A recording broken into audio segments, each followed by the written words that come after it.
Kalau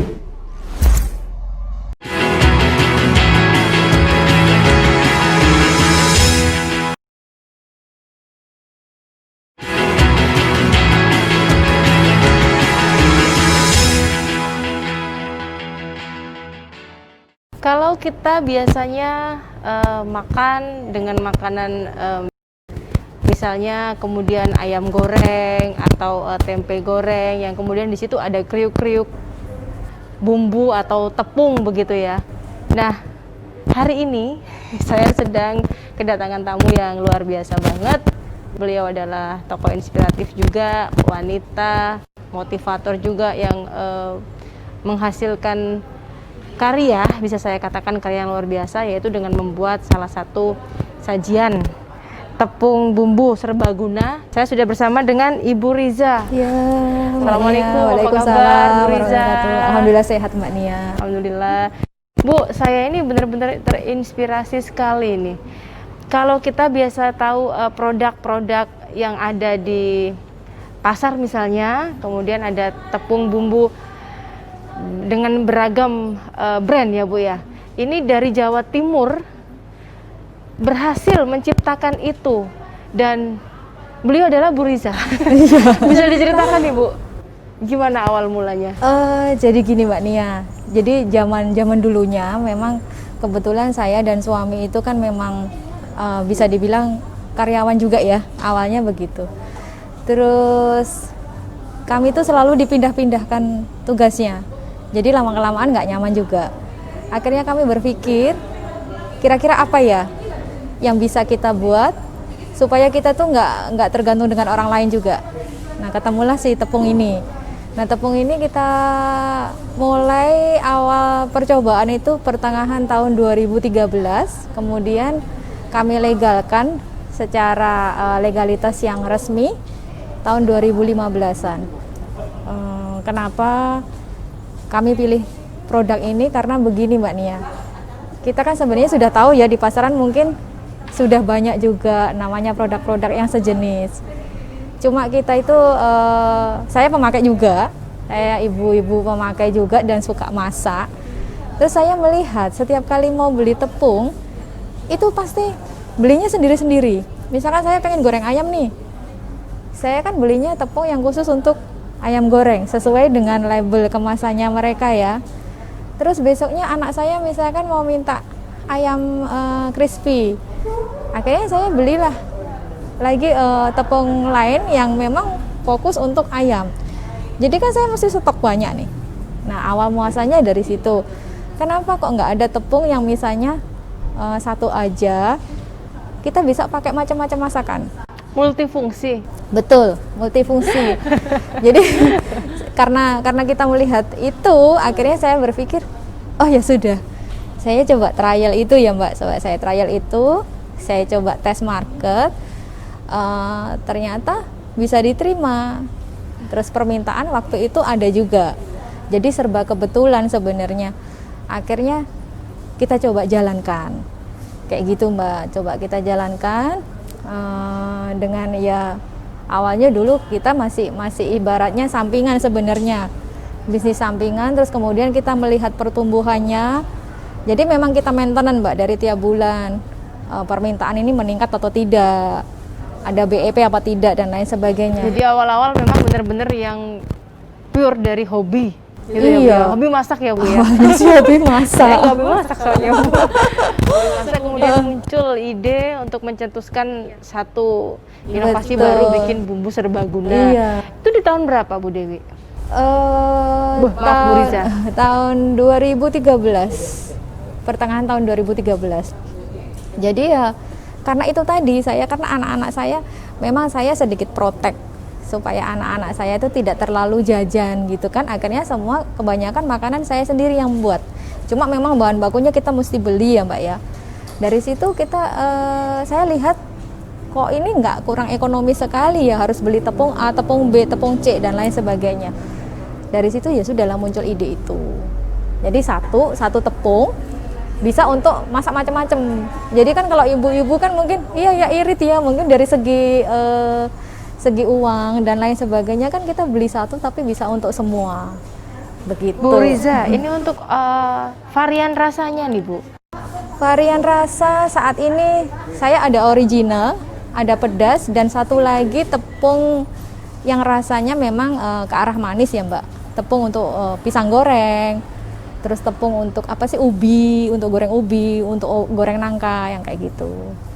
Jadi ada yang pedas, ada yang Original, original, ada yang manis. ada yang manis. Betul. Iya, iya. Kalau saya suka yang pedas Bu, Oh iya Mbak. untuk ayam goreng biasanya. Iya bener. Bu Riza, pastinya juga tidak mudah dong Bu untuk kita bisa menjadi seperti sekarang ini, kan banyak proses yang harus kita lewatin. Pasti Mbak. Boleh diceritakan sedikit Bu, prosesnya bagaimana nih Bu membuat hingga bisa berproduksi seperti sekarang? Kalau dibilang proses itu mudah dan enggaknya, mungkin semua teman-teman yang lain juga mengalami hal yang sama ya Mbak. Kalau di saya itu luar biasa lika-likunya sebenarnya. Jadi mulai pertama itu kita memang searching bahan bakunya, terus harus trial and error. Terus kita yang berikutnya kita cari karyawan ataupun orang yang bisa kita percaya. Bahkan ke marketingnya pun kita harus cari orang yang betul-betul bisa kita percaya. Nah itu tidak mudah juga bagi saya. Jadi ya memang sering apa ya, kita harus pilih-pilih orang juga.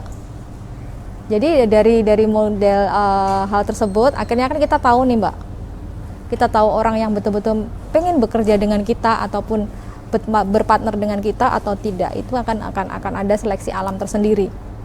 Jadi begitu. Terus selain itu permodalan ya, tentunya permodalan, karena kan memang kita mulai dari nol ya Mbak. Mulai dari nol itu kita betul-betul merintis dari bawah yang tidak punya modal sepeser pun waktu itu.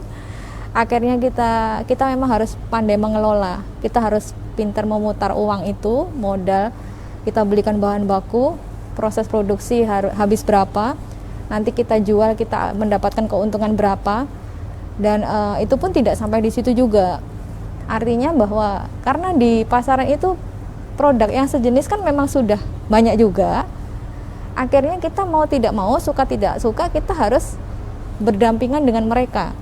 Sehingga harga pun kita juga harus kompetitif juga dengan mereka. Nah, itu yang benar-benar menjadi satu tugas berat juga. Kita harus develop produk terus yang harganya memang bisa seimbang dengan yang ada di pasaran. Di sini kalau kita tahu tepung bumbu serbaguna ini pasti ada sesuatu atau mungkin taste rasa yang berbeda dari yang sudah ada di pasaran Ibu.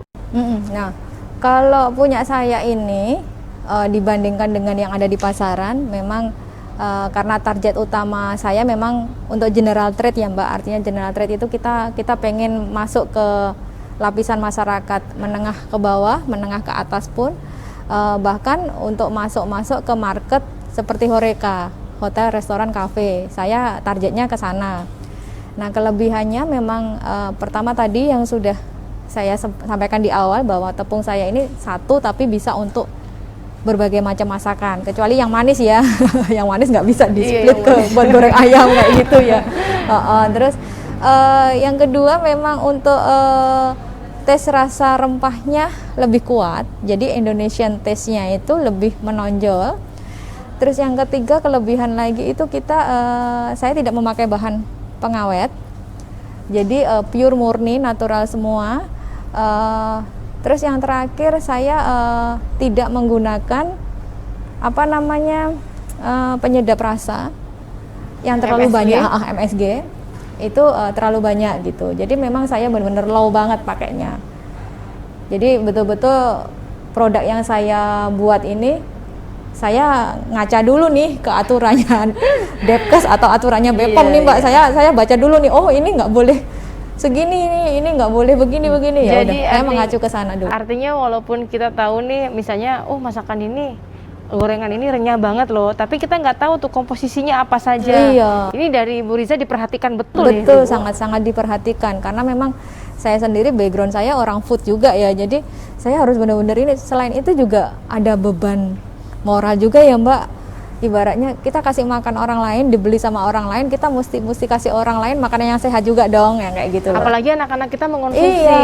kita konsumsi sendiri kan Betul, begitu. saya konsumsi juga yang kayak gitu. Jadi biasanya kan gini, kalau yang di pasaran itu orang Indonesia kan seneng banget dengan sesuatu hal yang sangat gurih. Betul, betul Jadi banget Bu. ada edik di situ ya, ada namanya ketergantungan di situ. Nah saya bilang saya nggak mau, saya tidak mau seperti itu. Karena apa? Kita tidak tahu efeknya untuk jangka waktu yang panjang. Saya tidak paham juga ya dari segi itu. Tetapi saya sangat menjaga sekali, tentunya dari Depkes dan BPOM pun juga mereka sudah punya aturan yang baku, sehingga saya tidak bisa untuk menyalahin itu. Gitu. Tapi ketika trial tadi apakah terjadi kemudian aduh kayaknya kurang gurih deh, aduh kurang manis atau kurang apa gitu Bu? Iya, pasti kan. Jadi Itu menuju proses ke situ berapa lama Bu? jadi begini Mbak, kalau saya sendiri sih, saya sistem kerja saya punya target nih. Misalkan dalam 1 tahun ini saya harus membuat produk berapa banyak, harus launching berapa banyak misalkan gitu. Sehingga saya breakdown, saya harus trial itu selesai dalam jangka waktu berapa lama, yang seperti itu ya. Nah, ketika trial itu paling kalau dibilang lama sih enggak sesuai target. Jadi misalkan 1 bulan ini harus kelar nih untuk trial formulanya sendiri. Oke, kelar. Nanti kalau formula sudah oke, kita harus masuk legalitas dulu. Jadi berbarengan. Legalitas jalan, desain kemasan jalan. Ketika itu semuanya sudah oke, kita tinggal langsung launching. Tapi kita launching pun juga ndak bisa yang terlalu harus buru-buru launching, tidak. Saya bilang kita harus tes market dulu. Saya undang semua tim marketing saya, teman-teman yang di lapangan. Saya sharing ke mereka dulu. Saya kasih tester. Kita mau bikin produk seperti ini, kira-kira bagaimana? Di pasaran nanti kira-kira oke nggak? Yang kayak gitu. Kira-kira ada kebutuhan untuk ini nggak? Jadi mereka tetap saya ajak bicara. Tetap saya ajak bicara supaya nanti jangan sampai mereka jual, wah ini loh nggak dibutuhin di pasaran. Kan mau tidak mau mereka yang bekerja di lapangan yang seperti itu. Jadi gitu Mbak. Dari pastinya kesuksesan ini atau keberhasilan menciptakan satu produk unggulan tepung bumbu serbaguna ini kan Ibu nggak sendiri nih, pasti ada timnya. Ada berapa tim Bu atau berapa karyawan Bu? Belum banyak sih Mbak. Saat ini saya masih ada 10 karyawan. Gitu. Jadi ya kita bagi-bagi bersama lah. 10 banyak lah Bu. belum lah Mbak. Sudah banyak. Dan ini berarti pasarnya kemana aja Bu? Target saya sebenarnya untuk yang sudah ada. Yang sudah ada sih Pulau Jawa sudah oke. Untuk luar Pulau Jawa, Pulau Sulawesi, Kalimantan ini masih penetrasi pasar di sana Mbak. Jadi masih mulai untuk pengenalan di sana. Tapi kalau untuk Jawa Timur, Jawa Tengah, Jawa Barat ini sudah mulai merata. Gitu. Jawa Timur, keren banget loh ya kan? Ada tepung bumbu serbaguna di sini. Jadi ngapain kita harus cari brand-brand yang lain kalau di tempat kita sendiri ada? Begitu ya Bu? Iya betul. Untuk ekspor masih proses ya Bu ya? Ekspor masih proses. Beberapa kali saya kirim sampel waktu itu ke Arab Saudi Mbak. Terus ke India juga, Malaysia juga. Cuma mungkin karena pandemi ini ya, jadi agak-agak kayak ke hold gitu loh Mbak. Cuma kita tetap masih jalan untuk follow up ke mereka. Tapi untuk segmen pasarnya sendiri lebih banyak di mana Bu? Saya sih sebenarnya ke general trade ya Mbak. Jadi saya mulai dari traditional market, terus untuk supermarket juga, modern market, dan horeca, hotel, restoran, kafe, kayak gitu. Rata-rata kan mereka kan pasti ada pakai lah. Untuk yang produk-produknya misalkan hotel, pasti ada crispy-crispy-nya. Kafe, restoran kan pasti banyak juga yang ayam crispy, nugget crispy, semuanya mereka butuh tepung. Dan satu lagi kemarin saya sempat support satu produk juga, satu perusahaan itu untuk ekspor ke Jepang. Jadi saya untuk bahan bakunya salah satunya tepung saya. Oh gitu, jadi bahan baku itu dikomben ya Bu ya? Dikomben dengan formulanya mereka. Oke. Dan dikirim ke Jepang? Iya. itu permintaannya dalam 1 bulan bisa berapa ton gitu misalnya Bu? 1 bulan sih karena masih baru mulai ya Mbak. Saat ini sih kurang lebih 1 bulan masih sekitar 3-5 ton. Mereka pun juga masih penjajakan pasar juga di Jepangnya ya kayak gitu. Cuma ya kalau pasar sana itu biasanya lebih ketat. Nggak boleh pakai ini, nggak boleh pakai itu dan lain sebagainya. Betul, Bu. Jadi detail lah begitu. Betul, lebih detail.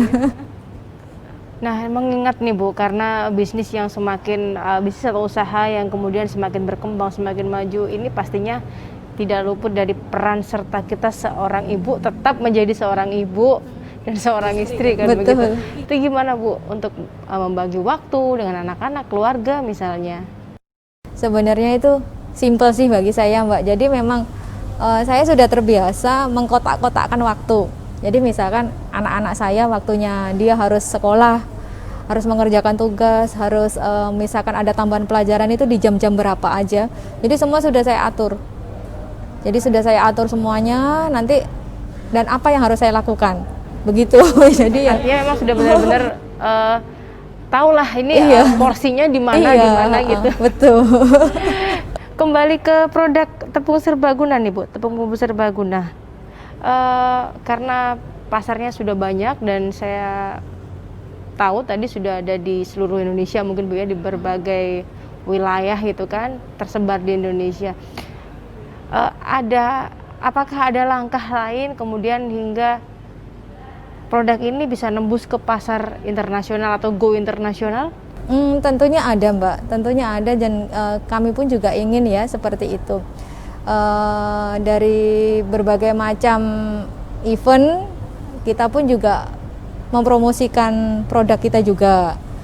Terus ada beberapa referensi juga, kami juga berusaha untuk memperkenalkan produk kita juga yang kayak gitu. Dan targetnya memang mungkin setelah pandemi ini reda ya Mbak ya, itu kita memang harus banyak yang kita follow up sih untuk pasar keluar gitu. Nah ini pastinya ada satu informasi yang luar biasa juga buat pemirsa di rumah. Sebelum dan sesudah nih Bu, kan saat ini Ibu bergabung di CTH. Kita tahu di situ adalah satu komunitas besar yang kemudian mengayomi begitu, mulai dari training, kemudian pasar, kemudian untuk bagaimana cara penjualan. Artinya kita benar-benar diberikan edukasi lah. Boleh diceritakan Bu, CTH itu bagaimana? Kalau menurut saya pribadi, sebenarnya ya Mbak, saya pun sebelum mengenal CTH itu nol ya pengetahuan tentang apa itu asosiasi lah, perkumpulan teman-teman UKM, itu sama sekali tidak tahu. Karena memang awal muasalnya tepung ini kan saya benar-benar mandiri ya, dulunya begitu mandiri. Terus beberapa tahun kemudian saya kenal dengan CTH dan bahkan asosiasi UKM yang lain. Itu menurut saya luar biasa dan saya baru wow, oh ternyata ada begini ya. Saya baru oh ya Allah, kenapa enggak dari dulu gitu kan. Dan CTH ini luar biasa memang untuk menjembatani saya terus dan teman-teman UKM yang lain, bahwasanya banyak sekali fasilitas yang memang disediakan untuk kita, dari mulai pengurusan legalitas, temu calon buyer juga, promosi produk, dan bahkan ada beberapa produk yang memang sudah terjadi transaksi juga yang kayak gitu. Jadi kita bilang ya luar biasa, oke gitu loh Mbak. Kalau nggak ada CTH ya mungkin kita pangsa pasar kita ya hanya di situ-situ aja. Iya bener, dan referensi kita mungkin ya nggak terlalu banyak yang kayak gitu. Artinya memang di sini benar-benar kita merasakan betul dampak yang signifikan. Bener, pusat info-info juga di sini tuh. Bu Riza, kemudian ketika kita bicara masalah suka duka ya Bu ya, di bidang produksi ini, apa Bu yang dirasakan? Suka dan dukanya sih luar biasa banyak. Tapi kalau saya bilang lebih banyak happy-nya aja sih, di bawah happy. Kalau dukanya sih ya itu tadi Mbak, namanya semua proses itu kan tidak mudah ya. Mungkin orang melihat oh iya ya sudah punya produk ini enak, gampang dan lain sebagainya. Tapi pada ya kita tidak perlu menceritakan ke mereka lah ibaratnya gitu. Dan satu lagi, ketika kita sudah punya produk yang memang sangat diminati konsumen, itu kita tidak akan pernah luput dari pesaing. Nah itu mungkin tidak hanya produk saya aja ya. Sekarang mungkin produk tepung pun yang UKM pun juga banyaknya luar biasa. Cuma di situ saya bilang ini luar biasa sekali, karena kenapa? Ini teman-teman sangat kreatif dan mereka berinovasi dengan berbagai macam formulanya mereka sendiri yang seperti itu, dan tentunya pangsa pasarnya akan terbentuk masing-masing kayak gitu. Jadi yang awalnya saya menjadi oh ini kok ada saingan ya dan lain sebagainya, nah akhirnya saya jadi happy lagi yang kayak gitu, karena oh luar biasa teman-teman, ini luar biasa sekali. Dan jangan, namanya saingan itu jangan dijadikan satu beban untuk kita. Jangan dibilang oh si A menyaingi saya, si B menyaingi saya atau apa, jangan. Kalau saya bilang tidak boleh seperti itu, karena namanya kata-kata saingan itu kita rubah menjadi partner kita sebenarnya.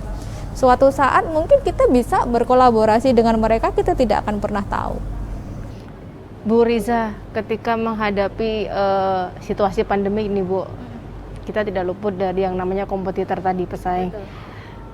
Dampak yang dirasakan apa nih Bu? Yang pasti omset kita itu pastinya menurun ya Mbak. Itu sangat terasa ya, apalagi yang untuk pangsa pasar saya yang ke hotel, restoran, kafe, itu pasti tentunya kan mereka kan juga nggak boleh buka ya. Iya, maksudnya betul. Dalam beberapa waktu mereka harus tutup semuanya. Iya, kondisi pandemi COVID ini kan untuk tempat hiburan ya, wisata itu kan masih close semuanya. Betul. Dan kalaupun boleh buka, mereka pun dibatasi jamnya kan Mbak. Nah di situ memang omset saya memang drop di situ. Jadi ya luar biasa kerasa juga. Cuma kalau yang untuk di sisi satunya lagi, untuk pangsa pasar saya yang tradisional market sama modern market itu stabil, tetap stabil, bahkan mungkin ada peningkatan, karena kan memang orang kan harus work from home, harus masak sendiri di rumah dan lain sebagainya gitu ya. Lebih menghemat, lebih berhemat gitu. Sebenarnya nggak berhemat sih Mbak, lebih boros, kitanya beli terus panik buying ya. Gitu. Cuma kalau dihitung itu secara general, secara global itu memang tetap ada penurunan.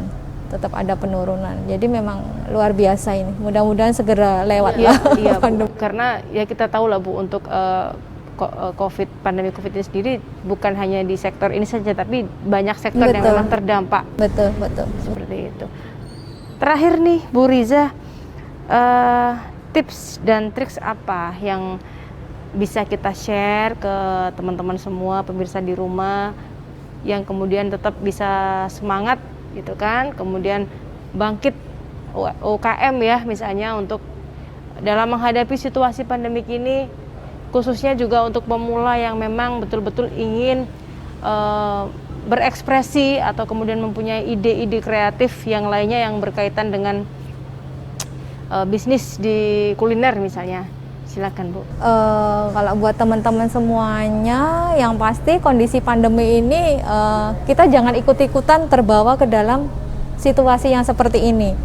Kita harus justru lebih fight lagi, kita lebih berinovasi lagi, karena dalam kondisi seperti ini, terutama di bidang food ya, di bidang food itu luar biasa.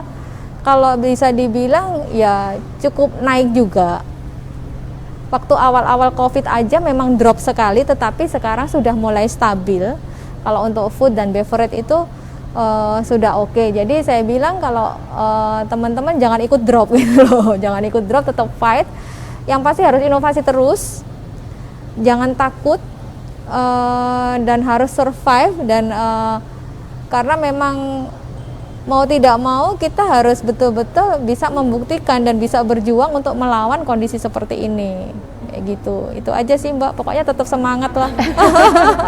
Semangat. Iya, tetap semangat. Juga harus semangat ya, Bu. Betul, harus semangat. Jadi jangan gampang nyerah nanti kondisi COVID. Oh saya nggak bisa keluar karena begini. Tidak, saya bilang pemerintah pun juga sudah menentukan harus tetap protokol dan lain sebagainya.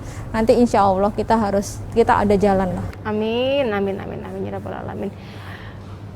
Pemirsa, tadi informasi saya dan bincang-bincang saya juga dengan Ibu Riza. Beliau adalah sosok wanita hebat yang kemudian mampu menciptakan inovasi-inovasi, yaitu dengan olahan dari tepung bumbu serbaguna. Dan semoga tadi juga bisa menginspirasi untuk pemirsa dan teman-teman semua di rumah. Saya Nia Kurnia pamit, terima kasih dan sampai jumpa. Terima kasih Mbak Nia, terima kasih.